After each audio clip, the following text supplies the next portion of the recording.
Shabbat Shalom. Now that at the Gruenberg household we are back into the routine of school, if I call one of my children's names, they make a sound that resembles something like this. Ugh.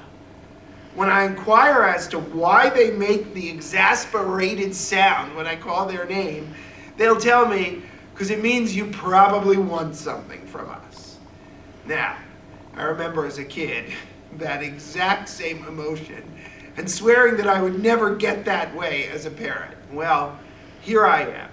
And as much as I don't want to admit that my children are right, they're probably right. Oftentimes, if I'm calling their name, it means that I need something from them, something that probably they're not going to want to do.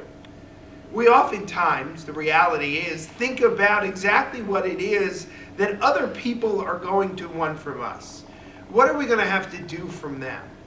If you think about it from a Jewish context, we constantly entertain the question of what does God want from us? Is it fair for us to even think that God could want something from us? Is it fair what God wants from us?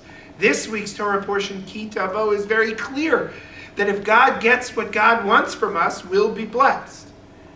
But we rarely, if ever, focus on what we want from God. And after the beginning of this week's Torah portion, a beautiful description of how once the people get into the land and it's flowing with milk and honey and fruit are growing left and right, how they'll bring the first fruits to the temple. It's beautiful.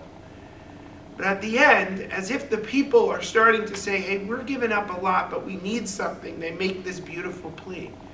Hash'ifa bim'on kodshecha uvarech et amcha Yisrael. They ask God to look down from the heavenly abode and to bless them. Sure, after that, they ask for the land to be abundant. That's how they feel they'll be blessed.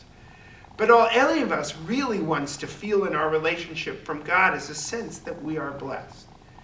As we transition almost into this new year, I hope that all of us can be full of that feeling that we are truly feeling blessed by God. Shabbat Shalom.